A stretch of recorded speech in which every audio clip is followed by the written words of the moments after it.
Boa noite, pessoal. Vocês que estão acompanhando essa nossa live, nesta noite de quarta-feira, nós iremos conversar com a doutora Regina Beatriz Tavares da Silva, que é doutora em Direito e é presidente nacional da Associação de Direito da Família e das Sucessões, a ADEFAS, e nós iremos falar sobre o papel do Supremo Tribunal Federal nas questões fundamentais da família. A doutora Regina logo vai adentrar na nossa live. Nós estávamos com alguns problemas de comunicação pelo YouTube, por isso que estamos fazendo a nossa live agora pelo Instagram. Estou conversando aqui com a doutora Regina e em instantes ela vai pedir para participar aqui da nossa live, que é uma série de lives que nós estamos fazendo na Frente Parlamentar de Políticas Públicas Orientadas à Família da Assembleia Legislativa do Estado do Rio Grande do Sul.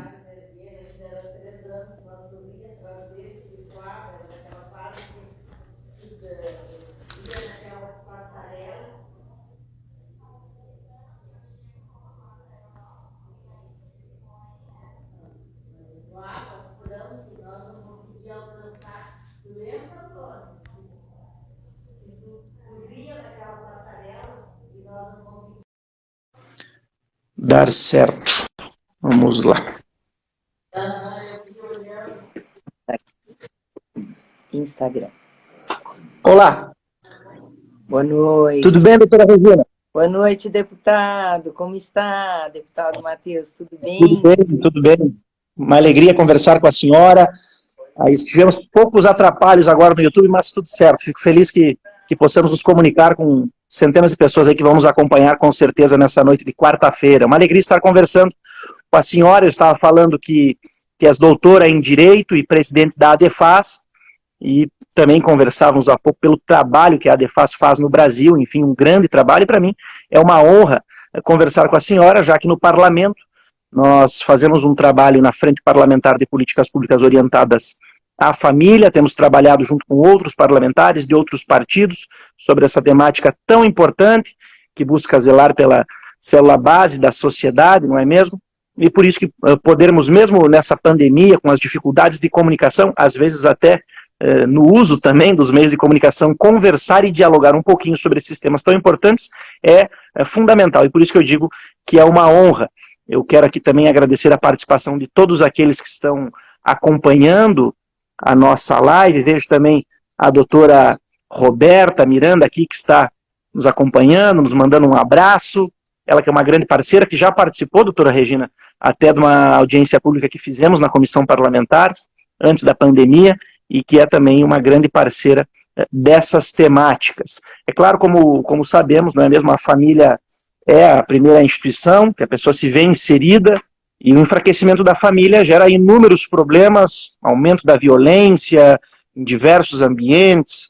Não faltam exemplos hoje de maus exemplos, na verdade, né, que percebemos pela desestruturação da família, e problemas até mesmo que geram impactos econômicos, não são somente os impactos morais na sociedade, mas toda uma desestruturação no tecido social que se dá e na má formação desses cidadãos, que, enfim, levam a sociedade brasileira hoje a estar um tanto quanto enfraquecido no seu tecido social. Por isso que conversar com a senhora é uma alegria e uma oportunidade para todos aqueles que nos escutam, vereadores, outros deputados, até mesmo de outros que também estão preocupados com os temas da família, enfim, e que terão a oportunidade, ao lhe ouvirem hoje, na sua explanação, de compreender um pouquinho mais qual é o trabalho da ADEFAS e qual também o papel do Supremo Tribunal Federal nas questões fundamentais da família, já que a questão relacionada à segurança jurídica hoje é fundamental, principalmente para a família. Então, eu gostaria aqui, fazendo uma breve introdução do seu currículo, senhora que é pós-doutora em Direito da Bioética pela Faculdade de Direito da Universidade de Lisboa, é doutora em Direito também e mestre em Direito Civil pela Faculdade de Direito da USP, né, graduada em Direito pela Universidade Presbiteriana Mackenzie, presidente e fundadora da Associação de Direito da Família e das Associações, a ADEFAS. Para aqueles que querem acompanhar o trabalho da ADEFAS, aí vai o endereço eletrônico www.adefas.org.br. A senhora é professora titular também da disciplina de Relações Familiares no século XXI no curso de mestrado em Direito Privado e Relações Sociais do Centro Universitário 7 de Setembro, e é diretora de Relações Institucionais da União dos Juristas Católicos de São Paulo.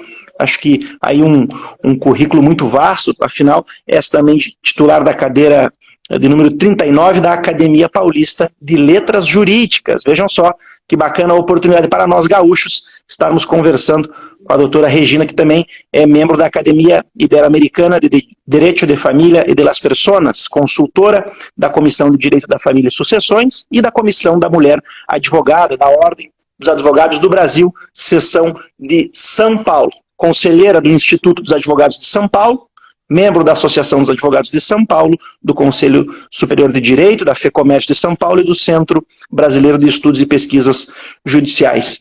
Foi também membro da Comissão Especial de Assessoria à Relatoria Geral do projeto do atual Código Civil na Câmara dos Deputados, participou de tantos outros projetos legislativos, como o projeto de lei do novo Código de Processo Civil, é sócia fundadora do escritório de advocacia Regina Beatriz Tavares da Silva, Sociedade de Advogados, e atua na área da bioética e do direito civil, com ênfase em direito de família, direito das sucessões, direitos da personalidade e responsabilidade civil contratual e extracontratual, principalmente nas áreas de saúde e comunicação. Então eu quero aqui, doutora Regina, depois de ter a alegria de também expor aos nossos participantes o seu currículo e um pouquinho da grande pessoa no meio jurídico, político, acadêmico que a senhora é, abrir espaço para que possa também fazer a sua saudação e apresentar o tema tão importante que iremos discutir nessa noite. Uma boa noite a todos. Cumprimento todos os nossos companheiros aqui nesta live. Claro que na pessoa tão especial do nosso deputado Matheus Wesp, acho que é assim que se pronuncia, Wesp? Exato, exato. Wesp. Nosso deputado que no Rio Grande do Sul, já sei, faz um trabalho muito, muito importante, líder da bancada do PSDB e um defensor, né? Como nós na Associação de Direito de Família e das Sucessões, na nossa ADEFAS, um defensor da família, né? Da família moderna, da família dos nossos dias, da família que temos na nossa casa, que temos nos nossos vizinhos, que temos nos núcleos familiares dos parentes, dos nossos clientes, para quem é advogado, né? E que vive a advocacia como o deputado viveu durante tanto tempo, né? Enfim, a família brasileira, a família de todos os países que são, como nós, brasileiros, de costumes ocidentais, né? Então, essa é a nossa luta, é a luta do deputado, é a luta da ADEFAS, e eu fiquei muito feliz pelo convite que foi feito, e neste link, né, que foi possível entre nós, deputado, por meio da professora Roberta Dremer Miranda, que é a nossa presidente da ADEFAS no Rio Grande do Sul, né?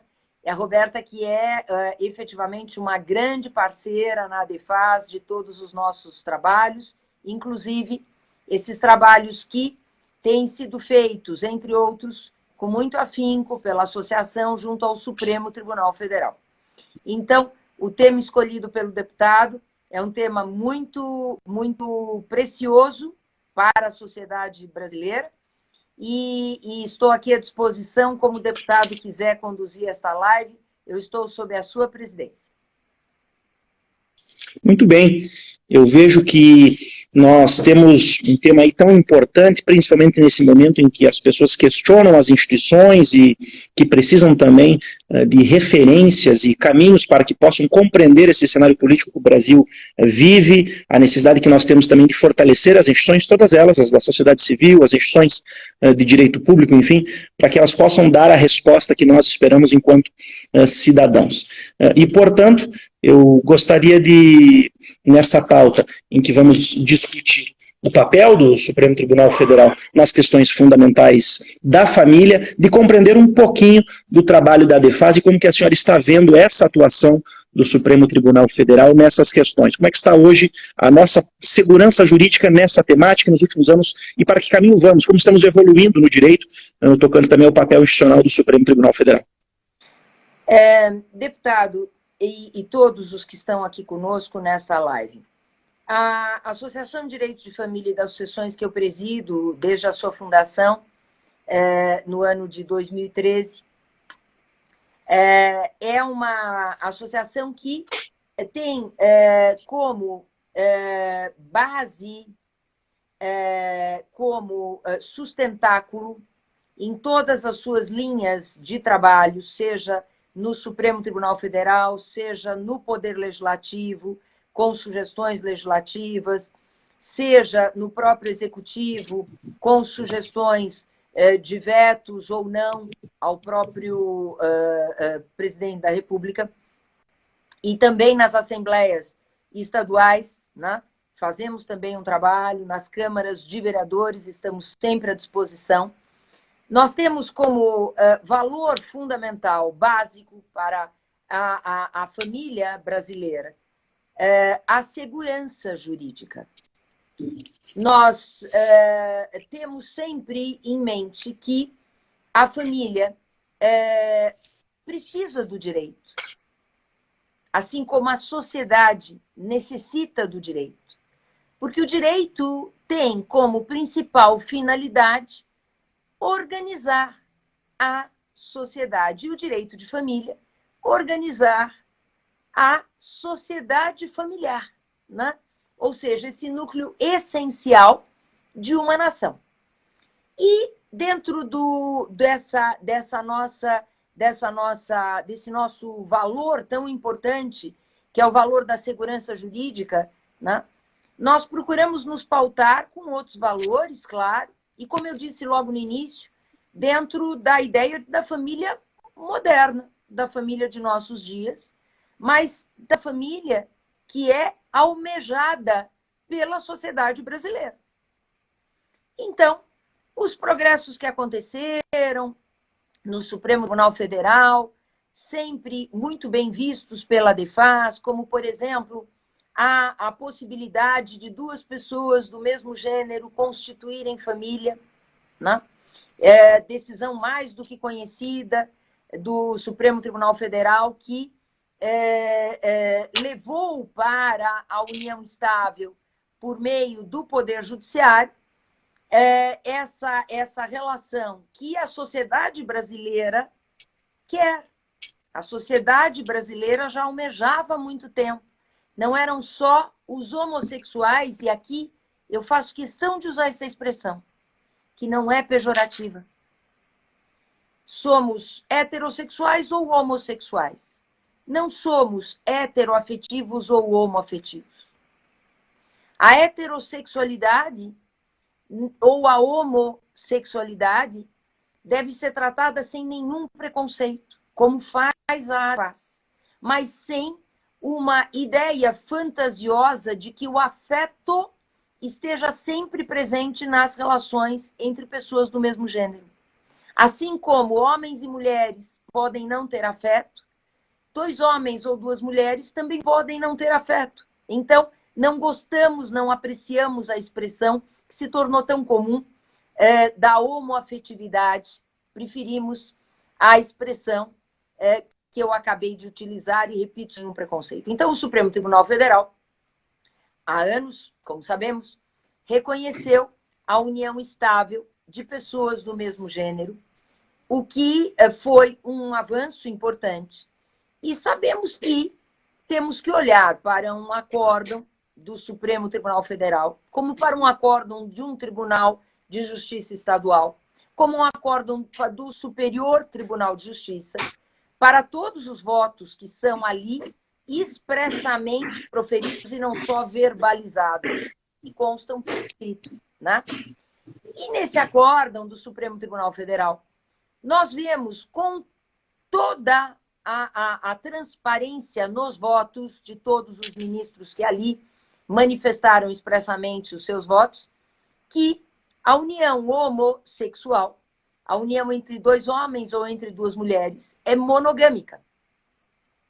Ou seja, ela só é considerada como família se houver a monogamia, que é o princípio fundamental da união estável, assim como é o princípio fundamental do casamento.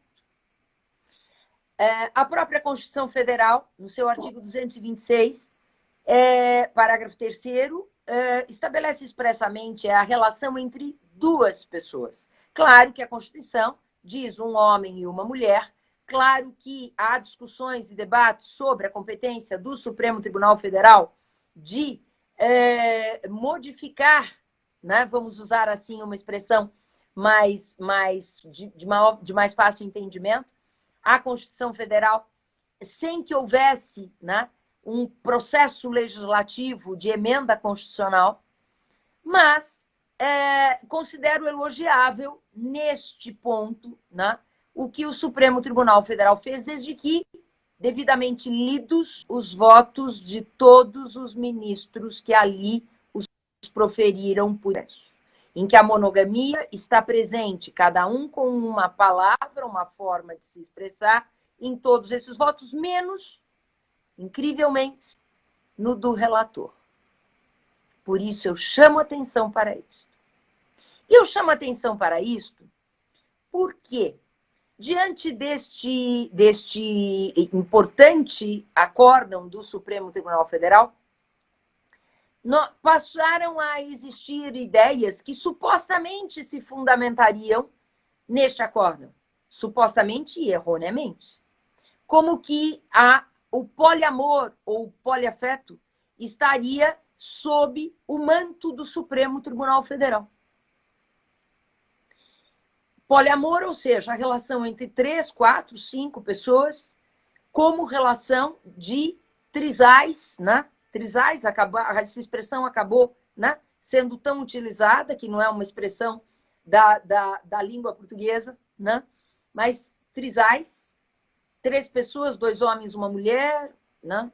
Enfim, ou o contrário, ou mesmo 4 ou 5, chegando ao ponto de, no Supremo Tribunal Federal, nós termos hoje um tema, não é tese, e esperamos que não seja tese, um tema de repercussão geral, de atribuição de pensão previdenciária por morte para amantes. E eu digo, deputado, amantes, porque é a única expressão que eu considero adequada para chamar quem tem relação com uma pessoa casada ou que viva em uma união estável. Não é a expressão só popular. Aliás, a linguagem jurídica deve cada vez mais se aproximar da linguagem popular, porque a lei não é só para os doutos ou doutores. A lei é para o povo, e o povo deve compreender o que há na lei. Então, começaram com eufemismos, relações paralelas, relações simultâneas, para aliviar o peso de mancebia. Mancebia. E não tem que se aliviar do peso, é o que é. É o que é. E esse tema de repercussão geral se formou no Supremo e já tivemos uma primeira sessão de julgamento com divergência. O processo está sob a relatoria do ministro Alexandre de Moraes. O ministro foi absolutamente clara a atribuição de direitos previdenciários por morte para amantes. Foi seguido pelo ministro Gilmar Mendes e pelo ministro Lewandowski. Abriu-se a divergência. Na divergência, ministro Fachin, ministro Barroso, ministra Carmen e ministra Rosa, embora o julgamento não tenha sido encerrado e esses ministros possam mudar seus votos, e com os votos que faltam ainda do ministro Toffoli, do ministro Fux e do ministro Celso de Mello, podemos, mesmo que conserve a divergência, a sua posição de atribuição de direitos previdenciários para amantes, poderá haver uma votação majoritária pela não atribuição. Nós chegamos, portanto, num ponto insustentável. Insustentável por algumas razões. Claro que, porque só se pode pensar em atribuição de direitos de família, de direitos sucessórios e, portanto, também de direitos previdenciários. Porque o direito previdenciário se baseia no direito de família, senão eu poderia deixar o meu INSS para o meu vizinho, ou, quiçá, para o porteiro do meu prédio, ou, quiçá, para meu irmão adulto. Claro que não. A lei da Previdência, ela se baseia, e todo o sistema previdenciário se baseia no direito de família. Então, imaginar a atribuição de pensão previdenciária para um terceiro, que é cúmplice do adultério, que pratica um ato ilícito, é um total disparate. E, além disso, aí começa a haver uma invasão de competências. Por quê? Não é competência do Supremo Tribunal Federal legislar. Na atribuição aos casais homossexuais da sua possibilidade de constituição familiar, nós ainda entendemos esta invasão. Houve invasão? Claro que houve. Caberia ao Congresso Nacional, diante de uma emenda constitucional, modificar a Constituição Federal no seu artigo 226 e possibilitar uma legislação federal, né, ordinária, sobre a proteção das pessoas do mesmo gênero. Porém, o Supremo, percebendo, né, a necessidade protetiva, né, resolveu, por bem, fazê-lo. Agora, quando nós vamos à pensão previdenciária para cúmplices de adultério, se lembrando que a Previdência é a porta aberta para outros direitos, começa pelos direitos previdenciários, como começou com os homossexuais. Os primeiros direitos atribuídos aos homossexuais, e corretamente atribuídos, foram os direitos previdenciários. E depois, obviamente, foi crescendo, né, a ideia de proteção, justamente crescendo, né? Então, mas são situações totalmente distintas, não é? Nós estamos falando de uma relação socialmente aceita, uma relação que deve ser preservada, uma relação à qual devem ser atribuídos os mesmos efeitos das relações hétero. Claro que sim. Agora, atribuir pensão previdenciária para mancebia e não passar essa matéria pelo legislativo, que invasão e que falta total de conexão com o ordenamento jurídico, com o ordenamento constitucional na divisão de poderes e com o ordenamento jurídico constitucional na monogamia. Então, somos amicus curiae, a Defas é amicus curiae, fizemos sustentação oral na primeira sessão de julgamento, eu já disse, houve divergência, né? E se estabeleceu, né, a divergência na votação, e esperamos que, efetivamente, numa segunda sessão de julgamento, inclusive os ministros que já votaram, reflitam melhor sobre isso, porque os seus fundamentos, efetivamente, não são fundamentos de um Supremo Tribunal Federal que se considera digno.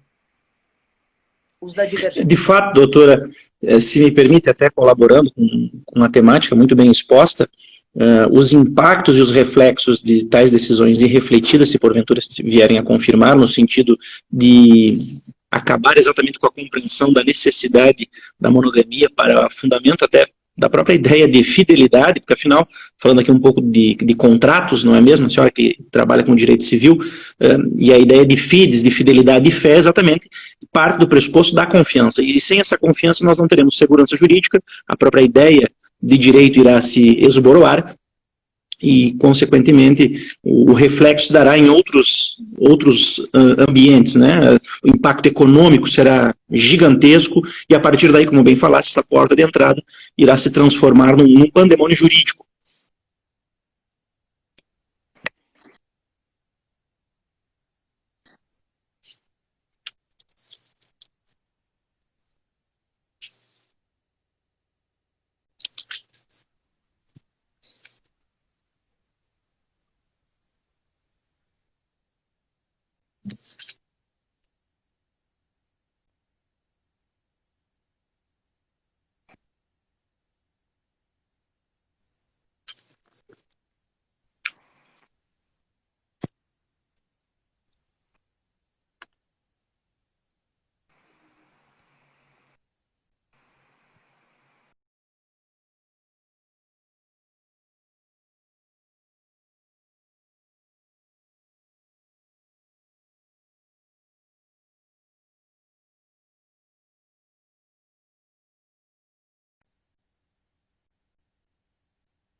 Oi, agora estou lhe vendo, doutora Regina.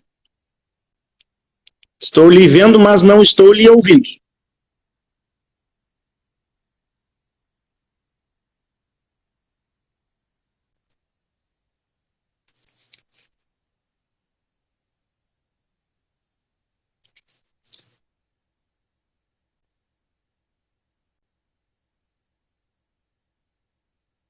Eu acho que nós podemos recomeçar e ver se o áudio retorna. Acho que a senhora está me ouvindo.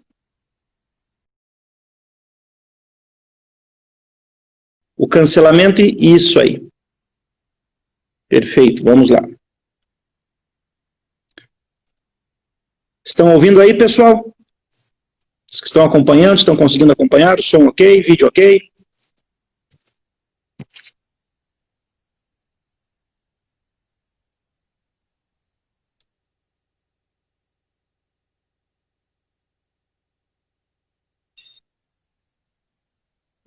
Vamos convidar aqui mais uma vez. Agora, aqui. Isso.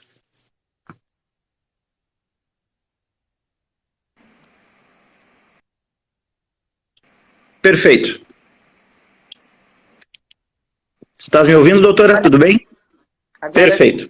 Por favor, continue sua explanação, que estamos ansiosos para seguir lhe escutando. E, então, como eu dizia, antes dessa pequena interrupção tecnológica, né, que sempre nos apronta, né, algo diferente, mas é só para animar, né, deputado? É sempre para animar, né? A tecnologia nos anima, né, a vencer esses desafios. Nós temos, portanto, no Supremo Tribunal Federal, repercussão geral, que esperamos que não se torne tese, pelas razões, inclusive, bem ponderadas pelo senhor, que, obviamente, equivale a uma total desestruturação da família. Então, dentro disso tudo, não é só, né, este tema de repercussão geral. Vou citar outro tema de repercussão geral que já se tornou tese de repercussão geral. Então, quando a gente fala em tema, é a proposta. Quando a gente fala em tese, é o que já está vigorando, que já está em vigência. A tese que já vigora no sistema jurídico. Nesse outro caso que eu vou citar, é tese, como amicus curiae, num outro processo e, portanto, em 2 recursos, no caso de repercussão geral, muitas vezes há 2 recursos de repercussão geral que se juntam, né, e que formam o tema, ou às vezes 2 temas que se unem, né, para formar ou não uma tese. Nesse caso, o tema foi de equiparação dos efeitos sucessórios da união estável aos efeitos do casamento. O que é a união de fato ou união estável no Brasil? De acordo com a lei, o Código Civil, artigo 1723 do Código Civil, que teve que ser assim redigido, eu participei da comissão do projeto de Código Civil, especialmente na sua última fase da Câmara dos Deputados, lembrando que o processo é bicameral. Começou o projeto de Código Civil pela Câmara, foi ao Senado, voltou à Câmara.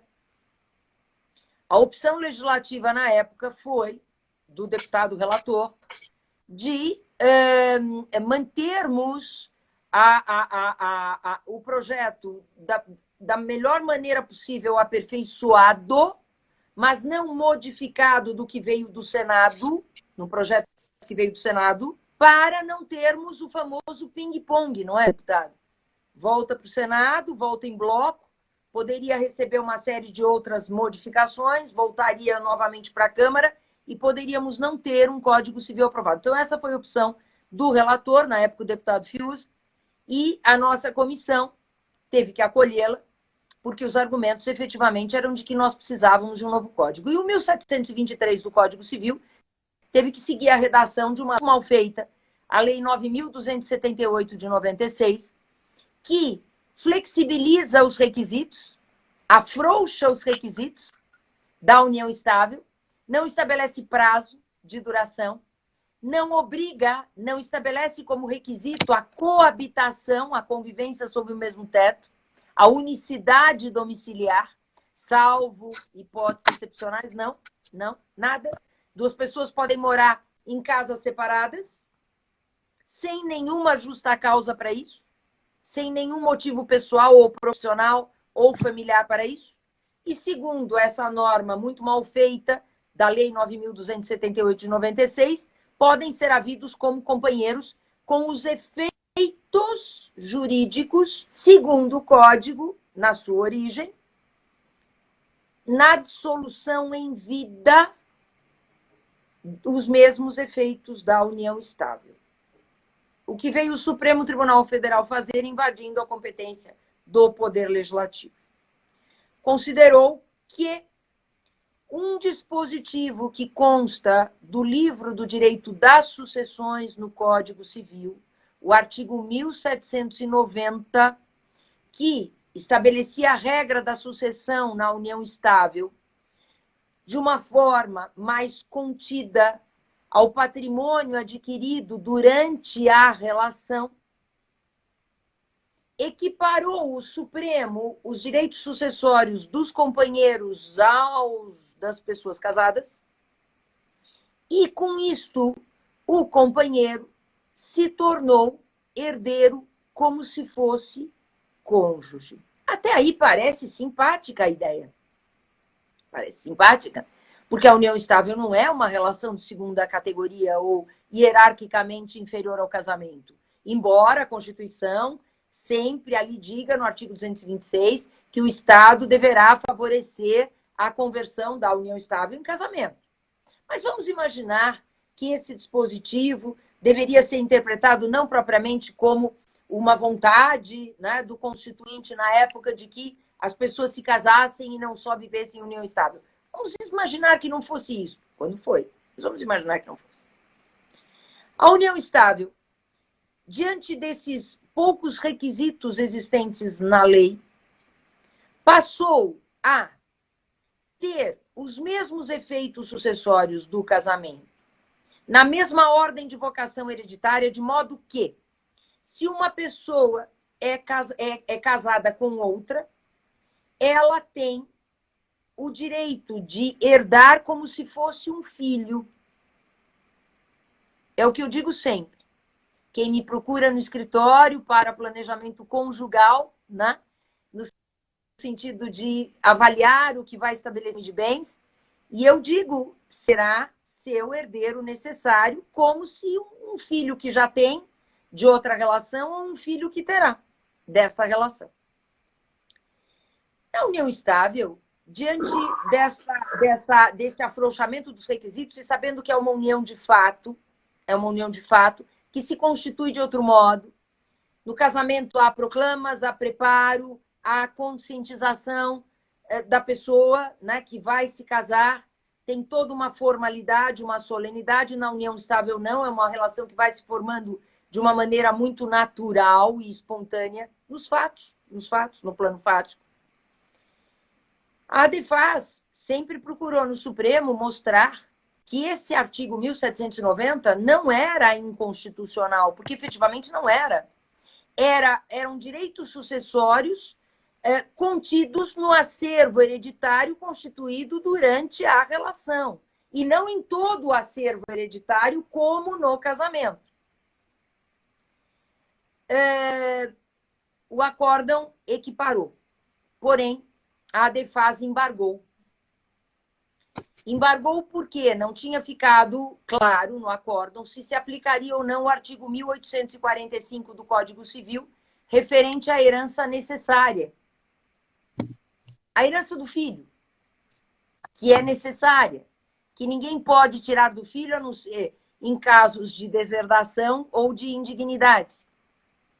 E, finalmente, o relator, o ministro Barroso, embora não tenha dado provimento aos embargos, reconheceu que apenas se aplica a ordem de vocação hereditária, mas não a herança necessária na união estável. E, desse modo, se conservou o que a ADEFAS pretendia, que era a liberdade testamentária na união estável. Na união estável, o companheiro pode ser excluído por testamento da herança. Num casamento, não. Então, e o que não é uma maldade excluir um companheiro numa união estável, quer dizer, porque às vezes o romantismo, né, ele obnubila, né, as pessoas até numa análise jurídica. Não é falta de romantismo também, é que são relações diferentes em que deve ser conservada a autonomia da vontade das pessoas. Quantas pessoas, deputado, eu recebi no meu escritório depois do acórdão, antes dos embargos, antes deste esclarecimento nos embargos, que me diziam, eu vou desmanchar a minha união estável, desmanchar na linguagem popular.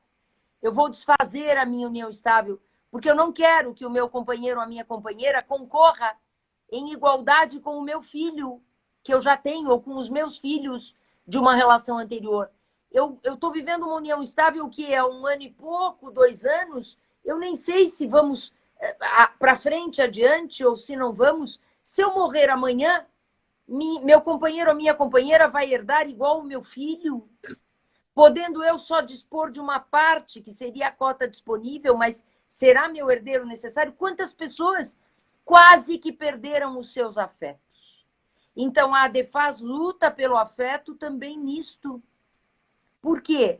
Porque a autonomia da vontade das pessoas de poderem escolher uma relação em que não haja a herança necessária, em que a relação não tenha que ser desfeita porque há uma total equiparação entre união estável e casamento, né? Vejam como é interessante, né? E não é um argumento que eu uso com uma lógica invertida, não é isto, porque há muitos argumentos hoje com lógicas invertidas, deputado. O que eu quero dizer é que as pessoas precisam ter a liberdade de escolher, né?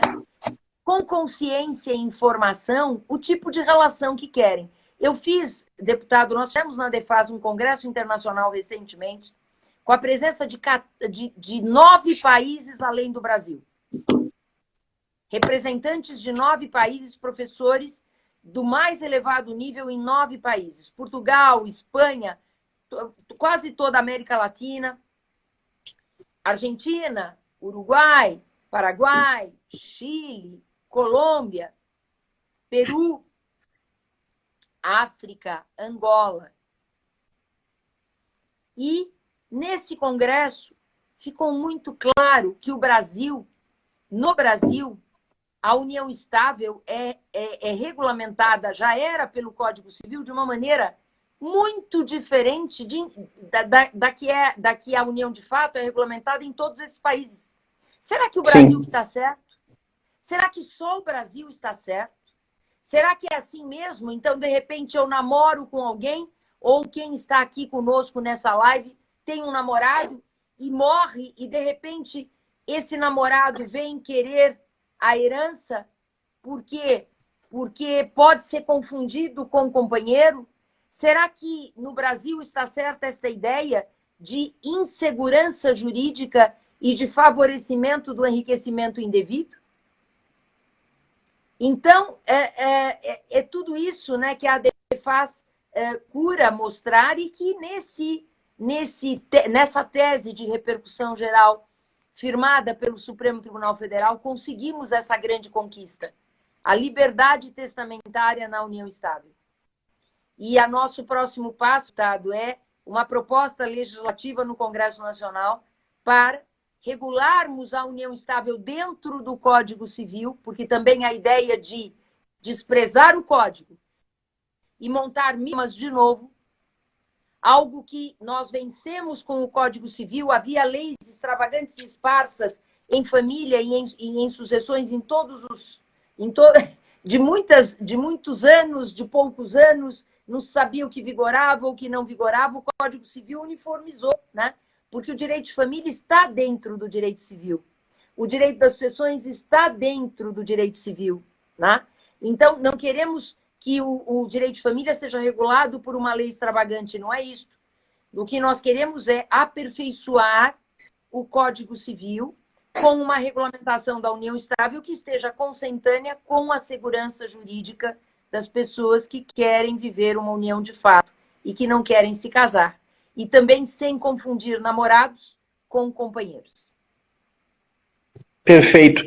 E, doutora, escutando todos esses argumentos, enfim, e a exposição brilhante dessa temática é tão importante, que acho que tem sido aqui para aqueles que nos acompanham uma aula, de fato, e imagino aqui o orgulho também dos seus alunos de poderem conversar constantemente sobre um tema tão importante que imagino que na academia também muitas vezes se torna até um deserto pela falta de ideias e de pessoas combativas que atuem também em instituições da sociedade civil, como a DEFAS, para que, por meio, obviamente, do processo legislativo, nós consigamos gerar segurança jurídica. Nós sabemos que no Brasil, por diversos problemas das relações institucionais, pela politização do próprio Poder Judiciário, pela confusão que se faz, muitas vezes, do controle de constitucionalidade com a jurisdição constitucional, na verdade, com a jurisdição ordinária, em que, muitas vezes, outros poderes acabam se sobrepondo sobre as funções e competências de outros, o próprio juiz ordinário, muitas vezes, se arroga a função de quase que juiz constitucional, enfim, todos os problemas que nós temos institucionais e que gera tamanha insegurança jurídica em inúmeros temas, como é importante nós trabalharmos a temática da segurança jurídica, principalmente nas famílias, porque afinal, como célula base da sociedade, se nós levarmos para o seio da família a insegurança jurídica, bem, aí nós estaremos destruindo totalmente os pilares da sociedade e nós não conseguiremos manter nenhum tipo de relação capaz de proporcionar ordem, que é a função primordial do direito. E como, obviamente, se me permite aqui uma opinião jurídica, esse neoconstitucionalismo tem avançado em inúmeros campos, mas no direito das sucessões, no direito da família, isso é muito preocupante. Não que nos outros ramos do direito não seja, mas precisamos trabalhar a segurança jurídica. E eu fico feliz que, de certa forma, o STF tem, em alguns momentos, mostrado lucidez, embora em outros momentos também, pela própria evolução do direito e pela evolução institucional que o país tem vivido nos últimos anos, algumas vezes nos assustado, mas também por tantas outras,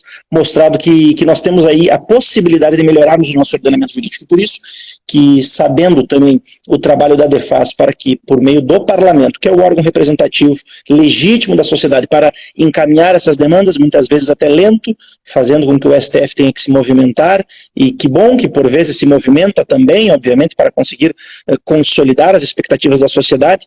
De que forma esse trabalho pode ser consolidado, eu lhe pergunto, no Congresso Nacional, de que forma a sociedade civil pode contribuir também para que nós possamos ter mais segurança jurídica, e de que forma os parlamentares, principalmente o Poder Legislativo, porque muitas vezes nós criticamos o Judiciário pela sua politização, mas fato é que pela inércia do Poder Legislativo abre-se espaço também para a atuação do Poder Judiciário, do STF, e que, obviamente, ante a inércia do Poder Legislativo, acaba agindo para poder também atender demandas que já estão maduras na sociedade, mas que o órgão representativo não consegue responder. De que forma a sociedade civil pode atuar e de que forma a DEFAS também tem trabalhado junto à sociedade civil, principalmente, para levar essas demandas ao poder, obviamente, competente, que é o Poder Legislativo. Deputado, eu sempre considerei a informação fundamental para que a sociedade leiga saiba o que está acontecendo no legislativo, não só o que a mídia divulga, né, sobre projetos como agora, né, na época da pandemia, cuja divulgação é muito grande, e graças a Deus é grande, a sociedade aprende e entende, e vem, inclusive, se manifestar das mais diversas formas, mas também, especialmente, na legislação de família e de sucessões e de bioética, biodireito, que também é uma das áreas da DEFAS. Por quê? Porque se a sociedade não tem a informação, a sociedade não tem como reagir. Por exemplo, Estatuto da Infância, baseado na Convenção de Nova York. A sociedade não teve tempo de conhecer este projeto, não pôde se manifestar, ou muito pouco se manifestou, e, de repente, um portador de Alzheimer, passou a ficar desprotegido por uma capacidade que lhe foi outorgada pelo Estatuto da Pessoa com Deficiência. Por quê? Desinformação, falta de informação. Então, o que a Defas faz? Entre, obviamente, outros tantos trabalhos, informa. Nosso site informa todos os projetos legislativos relevantes, informa todos os julgados, os acórdãos de repercussão geral ou não relevantes, com uma linguagem fácil, uma linguagem acessível, na medida do possível, sempre muito acessível, com uma multimídia também muito dinâmica, porque nós sabemos que vídeos são preferidos muito mais hoje em dia do que textos escritos, né? Especialmente pela rapidez que um vídeo está ali sendo ouvido, visto, e a pessoa pode estar fazendo outra coisa ao mesmo tempo, né? E aprendendo, né? Então, nossa parte de multimídia também muito dinâmica.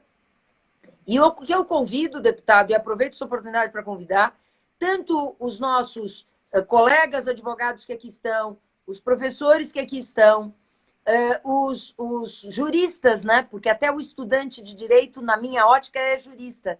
Ele estuda o direito, o que é ser jurista. É aquele que estuda o direito, né? Todos nós estudamos o direito. Mas que divulguem a nossa associação para os leigos, né?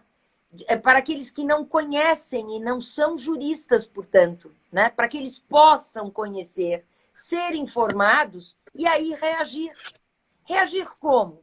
Por meio do seu deputado, do deputado que elegeu, por meio do seu senador, do senador que elegeu. Também fazer um trabalho nas assembleias, deputado, que é muito útil, por exemplo, na alienação parental, né? Há um projeto de lei que começou com a revogação da lei de combate à alienação parental. Graças ao trabalho da Defas, foi apresentado um substitutivo, não um trabalho direto no Congresso nesse caso, mas um trabalho de manifestações constantes.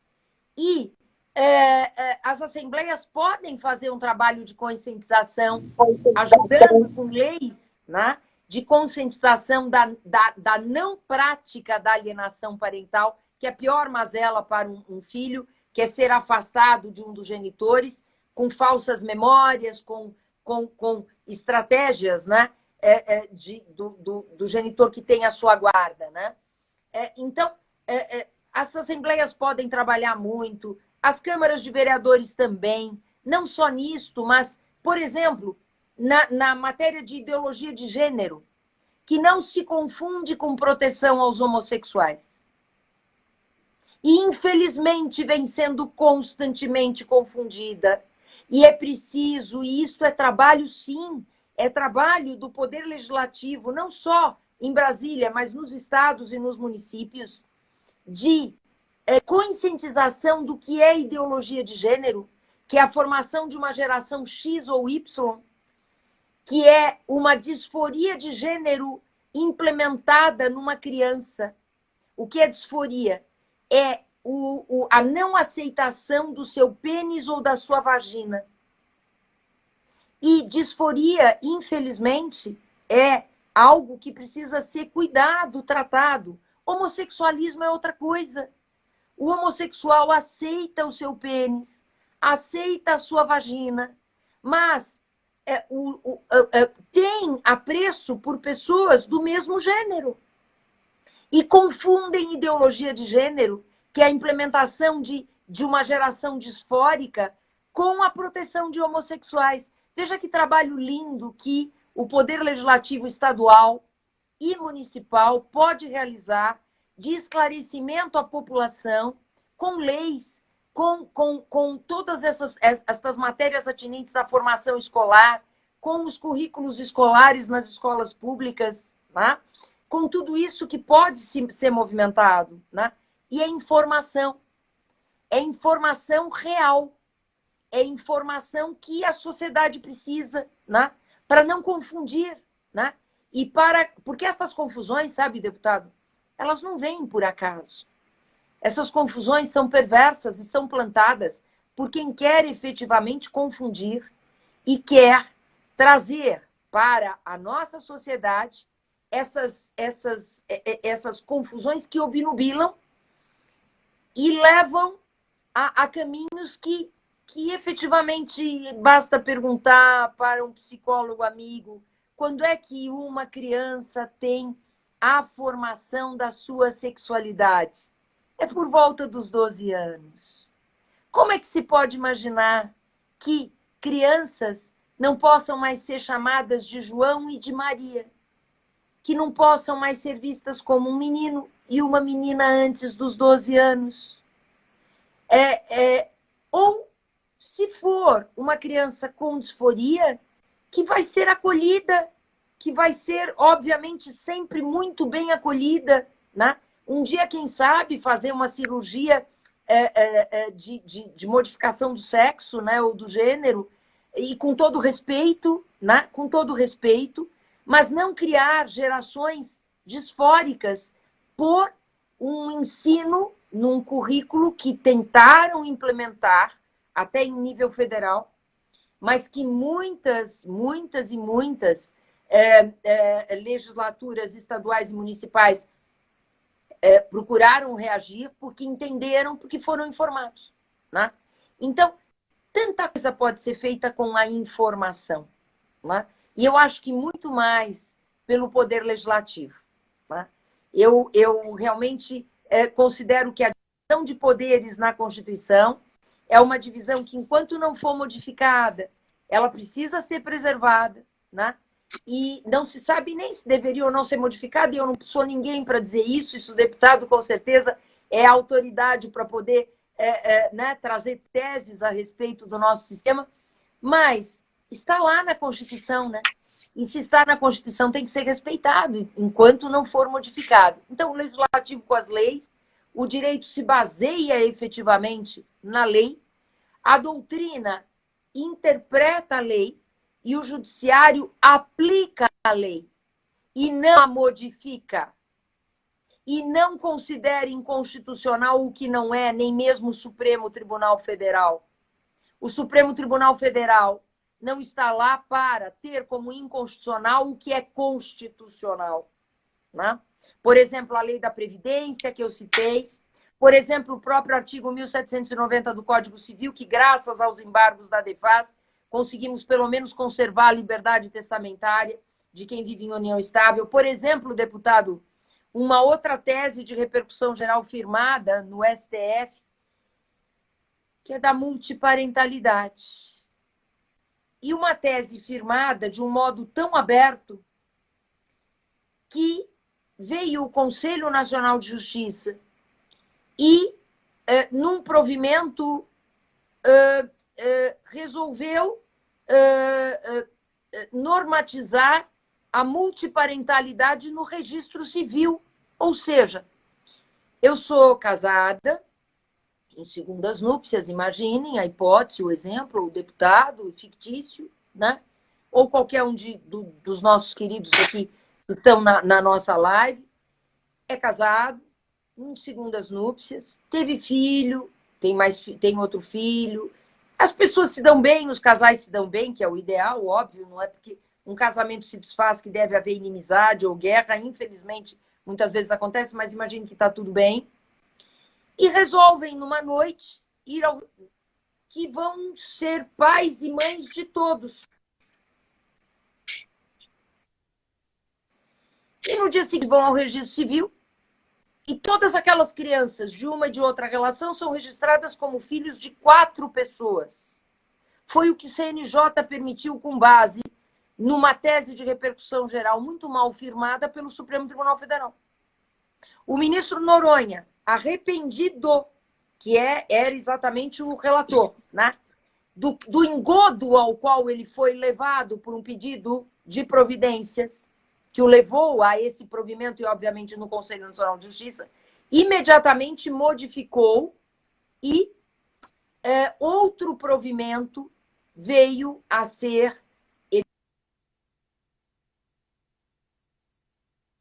mais haver essa possibilidade registral tão ampla, sem uma socioafetividade comprovada, e nunca para ter 4 genitores, ou 8 avós, ou 16 bisavós.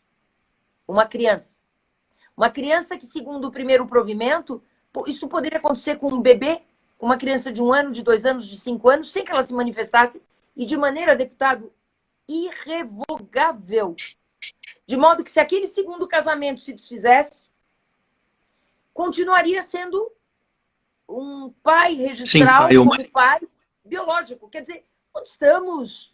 Né? Quando, na verdade, o que o ministro Noronha queria fazer nessa ocasião, e depois ele esclareceu no segundo provimento, era proteger os filhos dos casais homossexuais.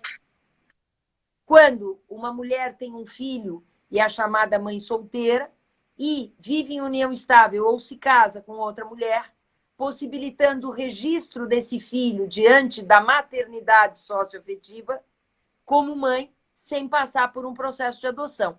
Tudo isso é discutível, nós sabemos, né? Mas vejam como a falta de informação para o próprio ministro, porque ele precisaria ter tido mais informação para poder fazer um provimento. E essa, sabe, deputado, também, essa rapidez excessiva, dizem o legislativo é lerdo, os projetos demoram, mas um projeto precisa ter um amadurecimento. Perfeito. Um Conselho Nacional de Justiça também não pode legislar, né? Porque lá é tudo muito mais rápido, é um procedimento diferente. O processo legislativo ele tem uma maturação, não é, deputado? E isso precisa ser preservado, né?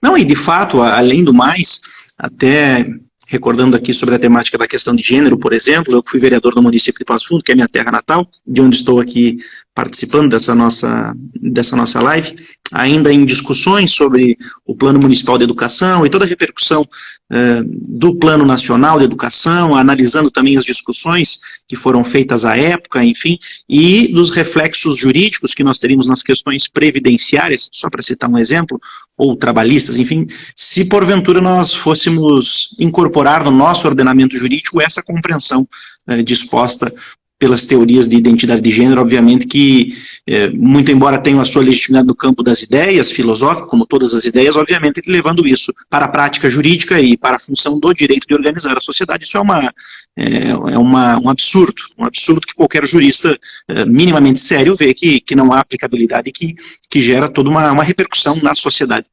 E, portanto, agora vendo também, nos últimos dias, as manifestações do STF sobre as legislações municipais, enfim, que buscavam modificar os planos municipais de educação, como é que a ADEFAS se posiciona com relação a isso? Como é que vê a evolução dessa temática? Porque, de certa forma, também isso desestimula os próprios parlamentos municipais e estaduais a discutirem esse tema que parece aí se tornar, para muitos, talvez até com medo de enfrentar essas discussões, por um patrulhamento, muitas vezes, que pode acontecer por grupos políticos organizados, de entenderem isso como uma cláusula pétrea, que não se poderá mais discutir ou modificar. Como é que a ADEFAS tem trabalhado nesse sentido? Deputado, por favor, me esclareça melhor a sua pergunta, para que eu possa dar uma resposta correta em relação à ADEFAS. Por favor. Oi, doutora, tudo bem? Estás me ouvindo? Tudo bem, deputado. Agora sim, porque interrompeu na sua pergunta, eu tive algum congelamento aqui, deve ter sido o meu, e eu não consegui acompanhar toda a sua pergunta, né? Sim, sim. Eu gostaria que você repetisse, por favor, para que eu possa esclarecer. Perfeito. Sobre essa questão que nós falávamos, da questão da ideologia de gênero, enfim, e das discussões que foram feitas em inúmeros parlamentos municipais sobre os planos municipais de educação, a retirada de termos referentes à ideologia de gênero, enfim, que gerou tanta polêmica no país como um todo, a partir, claro, da aprovação do Plano Nacional de Educação, e a decisão do STF, dias atrás, uma sessão virtual, em que declarou inconstitucional a lei do município de Nova Gama, se não estou aqui enganado, né, que buscava modificar exatamente o Plano Municipal de Educação e retirar essas questões sobre ideologia de gênero. E como eu falei anteriormente, aqui no município de Passo Fundo, eu, quando vereador, fiz uma proposição semelhante, o Parlamento Gaúcho também, há alguns anos, buscou retirar a terminologia de gênero, porque, obviamente, isso abria espaço, e falasse muito bem, doutora, porque as pessoas, obviamente, que defendem ideologia de gênero, afirmavam que não existe ideologia de gênero e, obviamente, que a inserção da terminologia gênero de modo aberto, subjetivo e abstrato dá a possibilidade e o ensejo de diversas interpretações que geram isso que nós chamamos de ideologia de gênero, que é trabalhar de modo subjetivo, ideologizando o gênero biológico das pessoas. Então, como é que você vê essa questão dessa manifestação, dessa decisão do STF, qual a posição da ADEFAS nesse caso específico e quais serão os próximos passos para continuar trabalhando, porque, como falei, muitos parlamentares, após essa decisão, talvez até por falta de informação, por falta, enfim, às vezes, de convicção também, podem acabar pensando que, bem, agora a luta acabou, vamos entregar as armas e não temos mais o que fazer. Então, eu acho que o papel da ADEFAS, como uma instituição da sociedade civil, é muito importante, principalmente em temas como esse, porque muitas vezes, se nos canais institucionais oficiais, formais, nas instituições públicas, esse debate muitas vezes parece findar, a sociedade civil tem total liberdade e o dever, inclusive, de continuar suscitando esse tema, discutindo, como tantos outros, afinal, a liberdade é total para que a sociedade possa amadurecer e discutir esses temas. Como é que a ADEFAS se posicionou e se posicionará nessa temática? Deputado, nós consideramos esse tipo de decisão, mais uma vez, uma decisão equivocada do Supremo Tribunal Federal, não que o Supremo sempre se equivoque, não é isso.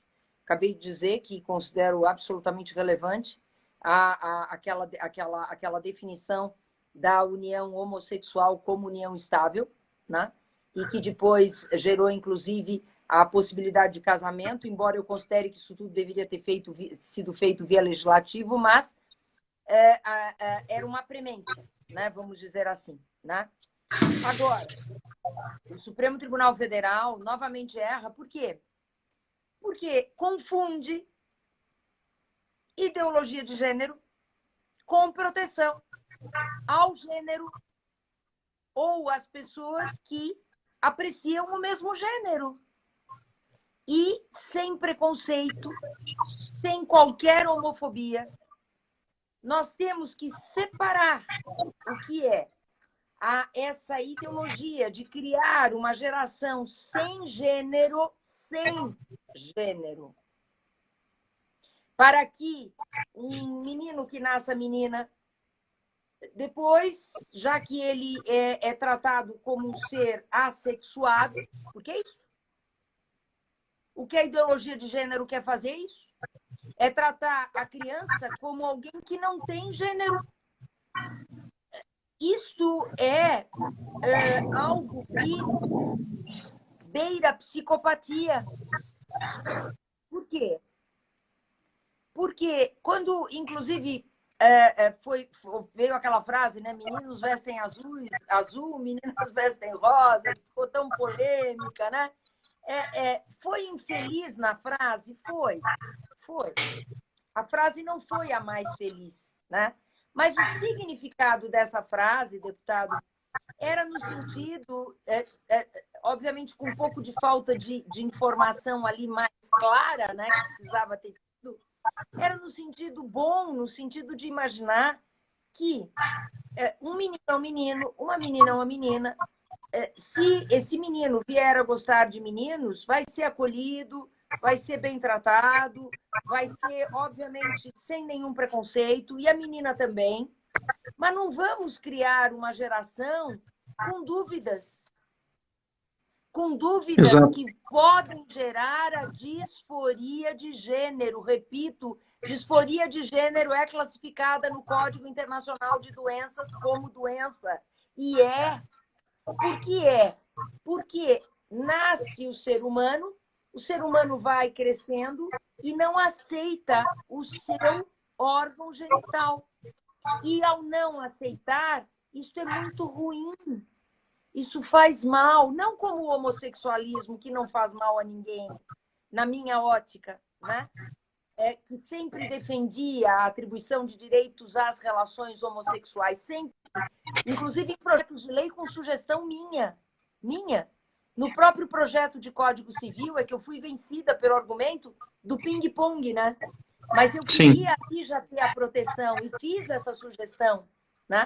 Fiz a sugestão legislativa, inclusive, que se tornou um projeto de lei que é arquivado, desarquivado, arquivado, desarquivado lá no Congresso Nacional, mas, enfim, que ainda não entrou propriamente no processo de legislativo de aprovação, né?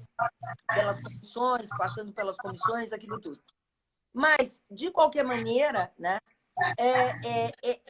é colocar a ideologia de gênero no seu devido lugar e permitir, não permitir, não é nem permitir, o Poder Legislativo Municipal, ele tem o direito de interpretar a Constituição e as leis como elas são.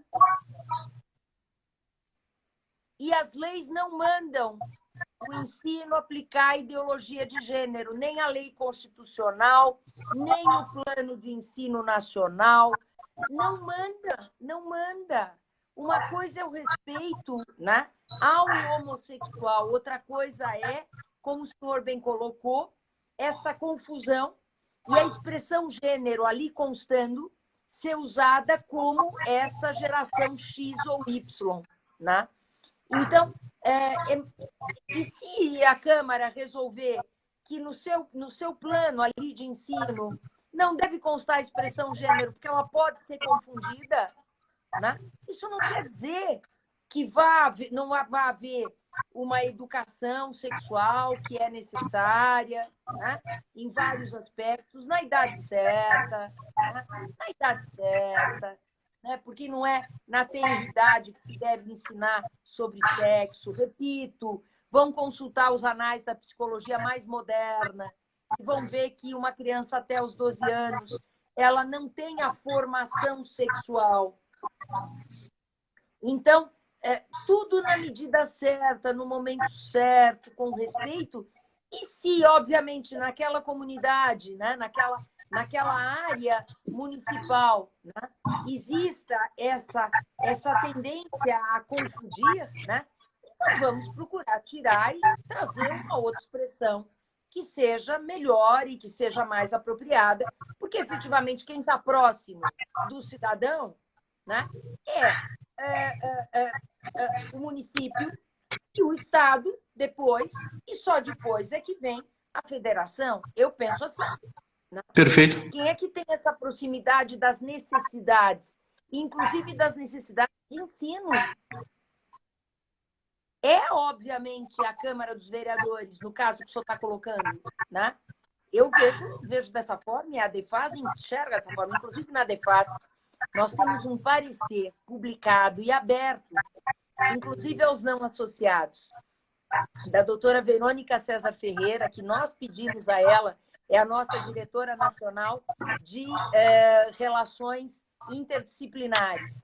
E é uma grande psicóloga, também jurista, e ela que inseriu no Brasil a visão psicojurídica, né, no direito de família. E é uma conhecedora profunda do que é a ideologia de gênero, que se difere do homossexualismo, né? E, na época, nós pedimos um parecer sobre as questões de ensino, né? Consultem o site da Defas, www.defas.org.br. Na pesquisa, ali, na busca, na pesquisa, coloquem o nome Verônica, ou parecer, ou ideologia de gênero, né? Podem colocar ideologia de gênero. Vão ali encontrar artigos que eu escrevi, baseado no parecer da professora Verônica e em outros estudos que eu fiz a respeito, e vão encontrar o próprio parecer, né?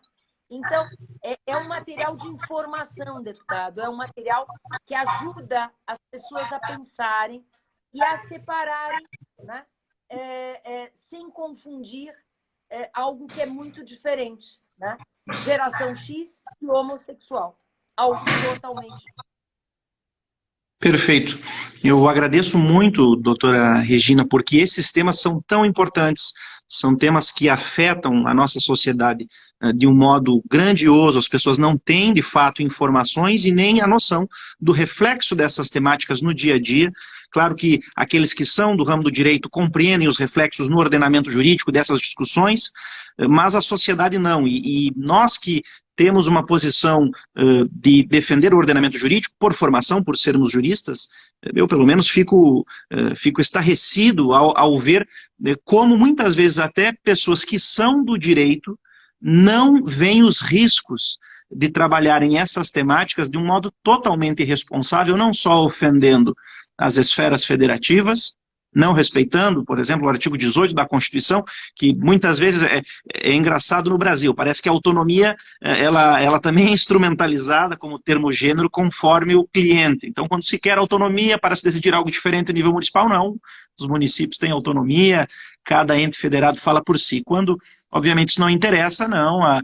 Se vem a velha ideia do princípio da simetria, como se defendia nos períodos de exceção ao Estado do Direito, que nem está no nosso texto constitucional de 1988, mas que serve muitas vezes de pretexto para gerar uma decisão assim homogênea, centralizada.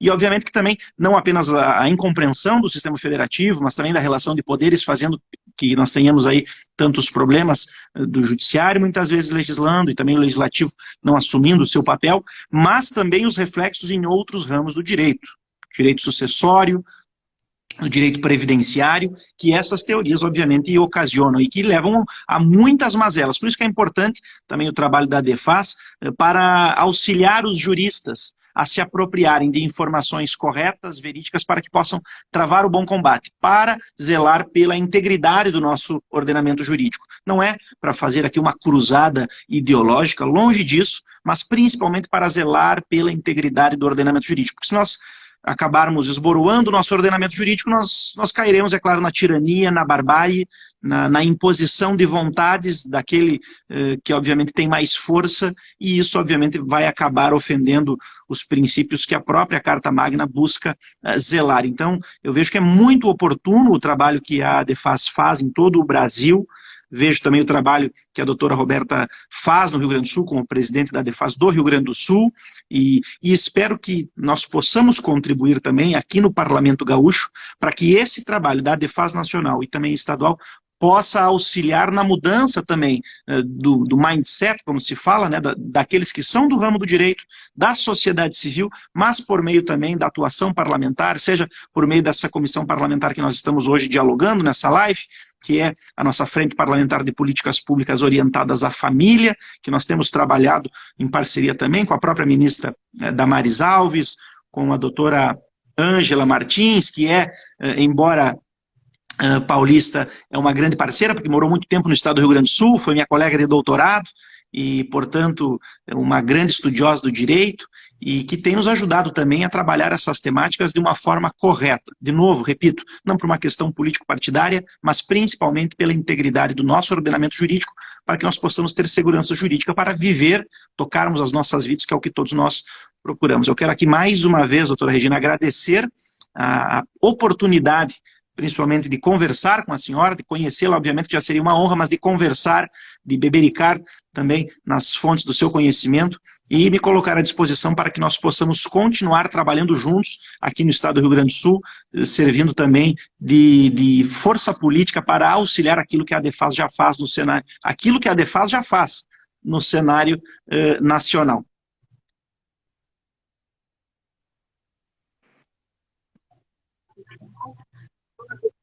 E nós, sim, continuo lhe ouvindo, doutor. Continua me ouvindo? Sim, estou lhe ouvindo, doutor. Não. E, deputado, nós da ADEFAS nos colocamos ao seu dispor, né? Vemos na sua atuação a afinidade que temos, né? E que essa afinidade, é como o senhor bem colocou, no sentido da preservação da sociedade brasileira por meio do direito, que é a única, e eu considero ciência sim, né? Claro que dentro do conceito de ciência, né, jurídica, né, que não é o conceito de outras ciências, né? Que esta ciência jurídica possa efetivamente cumprir o seu papel. Organizar a sociedade dentro dos anseios sociais. Então, estamos à sua, né? Estaremos aí prontos a um trabalho, enfim, por todos que lutam, às vezes com algumas divergências, né? Porque divergir não significa ser dissidente, né? Dissidente é o oposto. Divergências, né? Mas reflexões positivas e informação. A Adefaz está ao seu dispor, deputado. Muito obrigada por essa oportunidade. Obrigado, doutora Regina. Um abraço à senhora, a todos aqueles que nos acompanharam até agora nessa live também. Nos colocamos à disposição para continuar dialogando. E tenha uma ótima quarta-feira, que a Adefaz siga forte e atuante, porque o Brasil precisa muito dela. Um grande abraço. Tchau, tchau.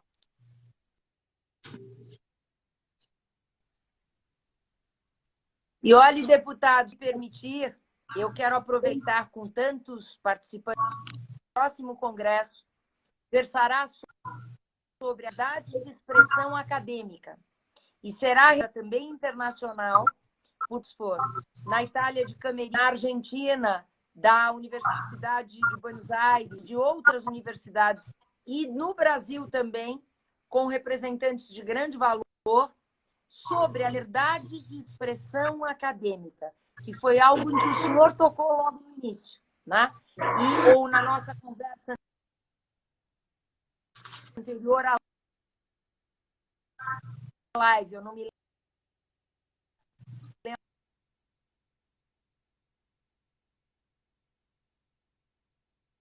bem, mas que é tão importante. Eu convido a todos para estarem conosco, gratuito, como a maior parte das atividades da Adefaz são. Muito bem, fica então aí o convite a todos para que participem. A importância também de acessarem, não é, doutor, o site da Adefaz, www.adefaz. Adefaz, A-D-mudo, F-A-S, a Associação de Direito com D-mudo, de Família, Fá e Sucessões. A-D-mudo, F-A-S. Vão ao nosso site, sim, estejam no nosso congresso, Liberdade de Expressão Acadêmica, 19 e 20 de agosto, gratuito. Isso aí. Pessoal, estão todos convidados. Doutora, mais uma vez, muito obrigado e que tenha aí um profícuo trabalho pelo Brasil. Os gaúchos ficam muito felizes de, por meio do meu mandato, poder ouvir um pouco a senhora e aprenderem um pouquinho mais. Um grande abraço e um bom resto de semana a todos que estão nos acompanhando também. Obrigada. Tchau, tchau. Muito obrigada. Obrigada. Tchau, tchau.